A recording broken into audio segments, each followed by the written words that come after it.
So here we are back in the country that doesn't exist, and that's another proof that it does exist. So we are at the abandoned train station, not exactly abandoned, almost, in Bendery, with Karl Humboldt. No, Harald. Alexander Humboldt, descendant. Alexander Humboldt, descendant. Yeah.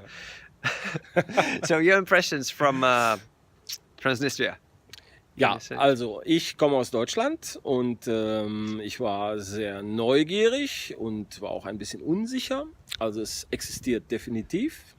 Ich kann nur eine Tour empfehlen. Es gibt nur eine Tour, nämlich die mit Anton, definitiv. Ja.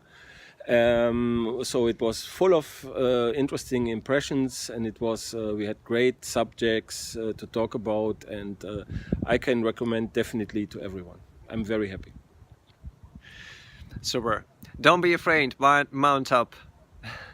Okay, I think it was more than 1 minute, so okay, I have to cut then. Good. Okay, cheers. For YouTube, it may be still going over 1 minute.